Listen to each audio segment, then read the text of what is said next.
그날의 기억.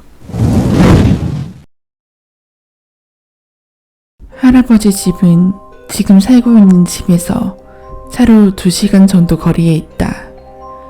평범한 농촌의 농가인데 그 시골 분위기가 너무 좋아 가끔 혼자서도 놀러 가곤 했다. 갈 때마다 할머니와 할아버지도 잘 왔다며 반겨주셨다. 하지만 마지막에 그곳으로 간 것이 고3 올라가기 직전이었으니까 벌써 10수년은 가지 않고 있다. 여기서 알아야 할 것은 가지 않은 것이 아니라 가지 못한 것이다. 고등학교 2학년이 끝나고 봄방학 때 약속도 없던 날, 너무 좋은 날씨에 꼬임받아 할아버지 집까지 오토바이로 달렸다.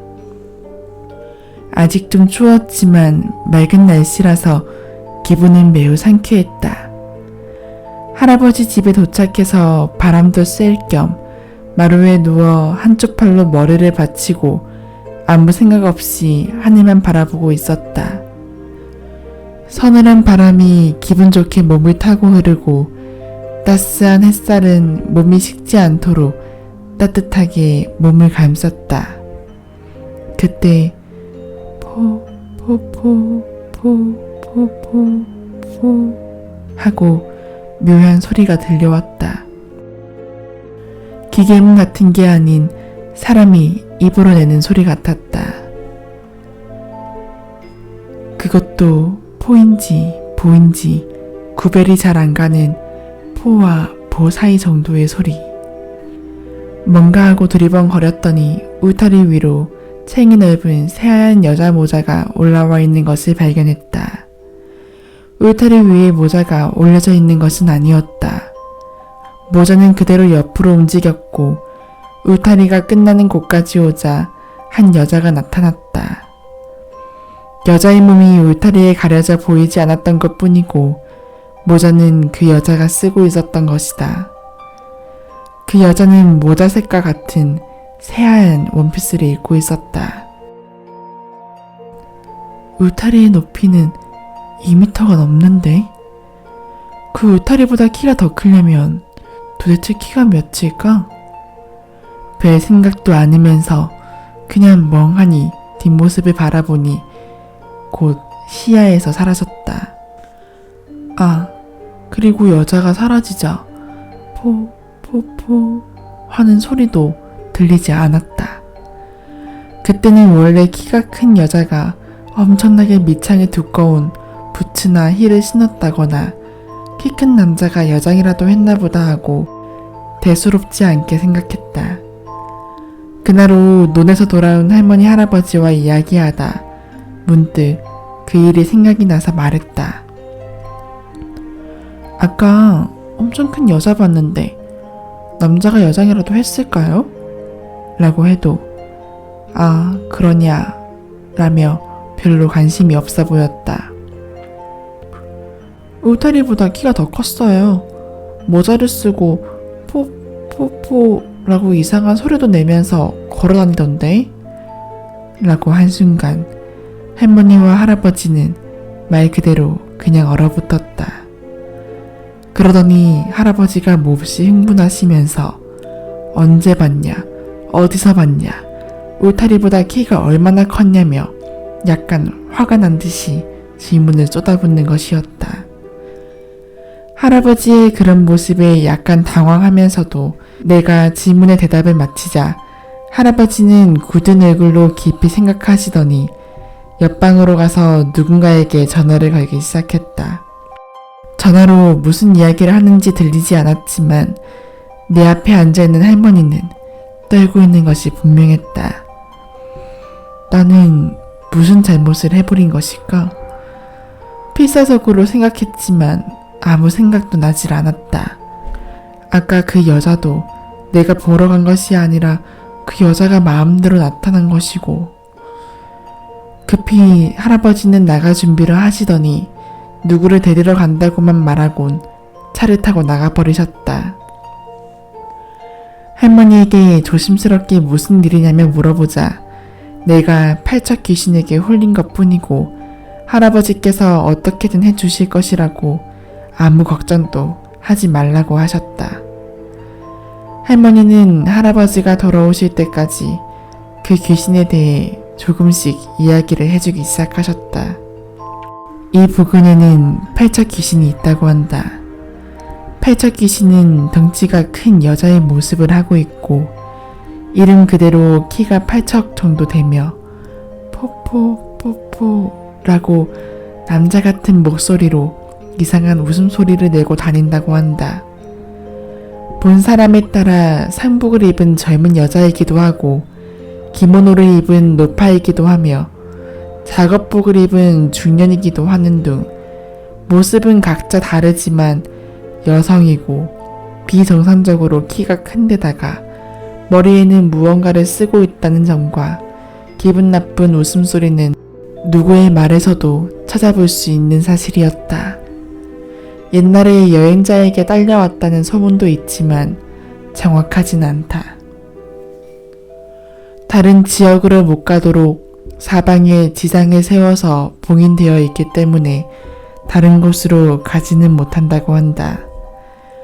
팔척 귀신에게 홀린 거의 모든 사람이 그래왔듯이 팔척 귀신에게 홀리면 수일 안에 죽는다고 한다.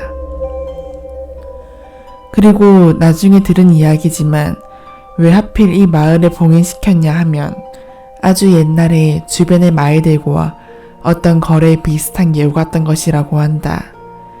예를 들면 저수지를 우선적으로 쓴다던가 팔척 귀신의 피해는 수년에서 십수년에 한 번씩 있을까 말까 하는 일이기 때문에 옛날 사람들이 그 거래만 할 수 있으면 된다고 생각하고 이 마을에 봉인해버렸다고 한다. 나는 갑자기 이런 이야기를 들어도 전혀 현실감이 없었다. 할아버지가 한 노파와 함께 돌아왔다. 그 노파는 나를 보더니 대뜸 가지고 있으라며 부적을 하나 지어주었다.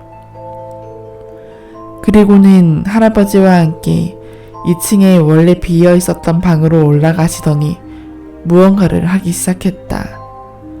할머니도 그때부터 계속 나와 함께 있었는데 화장실에 갈 때조차도 따라와서 문을 열어두게 했다. 이렇게 되자 속으로 진짜 큰일이 일어나고 있구나 하는 생각이 들더니 겁이 났다. 한참 후 2층으로 불러서 할아버지와 노파가 있는 곳으로 들어갔다.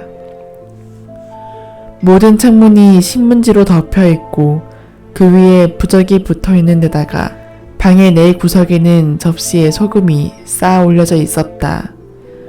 게다가 나무로 된 상자 같은 게 있었는데 그 위에 조그만 불상이 놓여 있었다. 그리고 어디서 가져왔는지 요강 2개가 있었다. 곧 있으면 해가 진다. 잘 들어라. 내일 아침까지 절대로 이 방에서 나오면 안 된다. 나도 네 할머니도 너를 부르는 일은 절대로 없을 테니까 누가 널 부르더라도 들으면 안 된다. 내일 아침 7시가 되면 나오도록 해라. 집에는 연락해 놓으마. 라고 할아버지가 무거운 표정으로 말하는데 끄덕이는 수밖에 없었다. 지금 할아버지께 들은 이야기를 새겨듣고 꼭 지키도록 해라. 절대로 부적은 가지고 있어야 한다. 할아버지와 함께 온 노파도 말했다. 그리고는 방에 혼자 남았는데 TV는 봐도 된다고 하니 틀어봤다. 보고 있어도 머리에 하나도 들어오지 않았다. 할머니가 만들어준 주먹밥과 과자도 먹고 싶은 생각이 전혀 없었다. 그냥 이불 속에 들어가서 부들부들 떨고만 있었다. 그 상태로 어느새 잠이 들어버렸던 모양인데 깨서 보니 TV에선 심야에 하는 통신 판매 선전이 흐르고 있었고 시계를 보자 새벽 1시가 조금 넘은 시각이었다. 이상한 시간에 깨버린 것 같아 찝찝해하고 있었는데 창문을 툭툭 치는 소리가 들렸다. 돌멩이를 던지거나 해서 나는 소리가 아니라 그냥 손으로 가볍게 때리는 것 같은 소리. 바람 때문인 건지 누군가가 창문을 때리고 있는 건지는 모르겠지만 필사적으로 바람 때문이라고만 생각했다. 진정하려고 물을 한 모금 마셨지만 잘 넘어가지도 않고 너무 무서워서 TV 소리를 크게 켜고 죽을 힘을 다해서 TV만 보고 있었다. 그때 문 밖에서 할아버지의 목소리가 들려왔다. 너무 무서우면 그만해라. 나도 모르게 문을 열 뻔했지만 할아버지가 한 말이 떠올라서 금방 손을 멈췄다. 또 목소리가 들린다. 왜 그러냐? 너무 힘들면 이리 나와라. 분명히 할아버지 목소리였지만 할아버지 목소리가 아니었다. 이유는 모르겠지만 왠지 그럴 거라고 생각이 들었는데 그럼 누굴까? 라고 생각하니 온몸에 소름이 돋았다. 방구석에 든 소금 접시를 보니 쌓아둔 소금의 위쪽이 까맣게 변해 있었다. 부적을 쥐고 웅크려서 덜덜 떨고만 있는데 그때 포 낮에 들은 그 목소리가 들리더니 갑자기 창문이 미친 듯이 흔들렸다. 다른 생각을 할 수도 없고 낮에 본 그것이 웃는 얼굴로 창문 밑에 서서 손을 뻗어 창문을 흔들고 있는 광경이 머릿속에 떠올라서 미칠 것만 같았다. 나는 나무상자 위에 놓여진 불상 앞에 엎드려서 있는 힘을 다해 빌었다. 살려달라고. 정말 길고도 긴 밤이었지만 아침은 와 있었다. 눈을 뜨자 켜놓았던 TV에서는 아침 뉴스를 하고 있었다. 화면 구석에 표시되는 시간은 7시 13분. 창문을 두드리는 소리도 그 목소리도 들리지 않았다. 나는 어느샌가 기절했던 것 같다. 방구석에 놓아둔 소금은 전체가 새까맣게 변해 있었다. 혹시 몰라 내 시계를 봐도 같은 시간이었기 때문에 조심스럽게 방문을 열자 그곳에는 할머니와 노파가 기다리고 있었다. 다행이다, 다행이다며 울고 있었다. 1층으로 내려가자 아버지도 와 있었다. 바깥에서 할아버지의 어서 나오라는 소리가 들려 나가보니 어디서 가져왔는지 승합차가 한 대 서 있었고 마당에는 마을 남자로 보이는 사람들 몇 명이 서 있었다. 승합차는 9인승이었고 운전석에 할아버지, 조수석에 아버지, 조수석과 운전자 사이의 의자에 할아버지가 데려온 노파가 앉고 나는 정중앙에 앉게 되어서 8명이 내 주위를 둘러싸는 형태가 되었다. 고개를 숙이고 절대로 눈 뜨지 마라. 우리에겐 안 보여도 나한테 보이니까 괜찮다고 할 때까지 눈 감고 있도록 해라. 내 오른쪽에 앉아있는 50살 정도로 돼 보이는 사람이 말했다. 차가 달리기 시작했다. 얼마 동안 달리자 조수석에 앉아있던 우파가 여기서부터 고비라며 연부를 외기 시작했는데 갑자기 창밖으로 또 그 소리가 들려왔다. 노파에게 받은 부적을 꽉 쥐고 눈을 감고 고개를 숙이고 있었지만 딱 한순간 신눈을 뜨고 옆을 봐버렸다. 긴 팔다리의 관절을 이상한 방향으로 꺾으면서 차 바로 옆을 달리고 있는 하얀 원피스의 여자 머리는 창문보다 높은 곳에 있어 잘 보이지는 않았지만 차 안을 들여다보려는지 몸을 굽히려고 하자 나도 모르게 헉 하는 소리가 났다. 보지 마라! 옆에 앉은 사람이 화난 듯이 말했다. 놀라서 눈을 꽉 감고 부적을 더욱 세게 쥐고 있었다. 유리창을 때리는 소리가 들리기 시작했다. 내 주위에 앉은 사람들에겐 저것의 모습은 보이지 않아도 목소리는 들리지 않아도 소리는 들리는 모양이었다. 점점 숨이 가빠지는 사람도 있고 창문을 두드릴 때마다 악 하고 소리를 지르기까지 했다. 그러면서도 어찌어찌 마을의 지장이 세워진 곳 밖까지 도착하고 먼저 세워둔 아버지의 차로 옮겨 타기 위해 차에서 내렸다. 할아버지는 따라와준 남자들에게 고개 숙이며 인사를 하고 있었고 부적을 쥔 손을 펴려고 해도 손가락이 굳은 것처럼 잘 펴지지 않았다. 구겨진 부적은 새까맣게 타들어간 것처럼 변해 있었다. 노파와 할아버지는 이 마을만 빠져나가면 팔척 귀신은 절대로 쫓아오지 못하니 괜찮을 것이라고 말했다. 노파는 그래도 혹시 모르니 가지고 있으라며 부적을 써주었고 나와 아버지는 그 길로 집으로 돌아왔다.